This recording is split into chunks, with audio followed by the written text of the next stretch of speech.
শ্রী হরিদাস ঠাকুরের জিহ্বা সর্বদা কৃষ্ণনাম গ্রহণে সর্বত্র ব্যস্ত থাকিত। তাহার নাম উচ্চারণকারিণী জিহ্বার অসামান্য সৌন্দর্য, তিনি জড়ভোগ সম্পূর্ণ উদাসীন থাকায় তাহাতে বৈরাগ্যের উদয় হইয়াছিল। যাহারা ভোগী তাহাদিগের জিহায় কোনো কালে কৃষ্ণনাম নৃত্য করে না।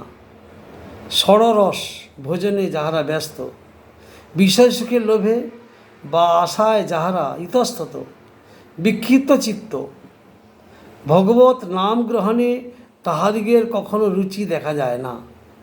কৃষ্ণনাম গ্রহণে বিরত ফল্গুত্যাগীর দলও ভোগীর দলের ন্যায় হরিনাম ভজনে উদাসীন। ঠাকুর হরিদাস জড় বিষয়ে সুখে সম্পূর্ণভাবে উদাসীন থাকিয়া সর্বশ্রেষ্ঠতা লাভ করিয়াছিলেন। সাধারণ ব্যক্তিদের, যারা এই প্রপঞ্চে ভোগী, তাদের মুখ থেকে কখনো হরিনাম উচ্চারণ হয় না।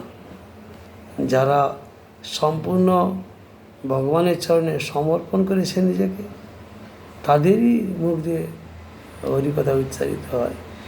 অপ্রাকৃত নাম সবার মুখ দিয়ে হয় না। এই জন্যে বিষয় সুখেতে বিরক্তের অগ্রগণ্য, কৃষ্ণনামে পরিপূর্ণ শ্রীবদন ধন্য।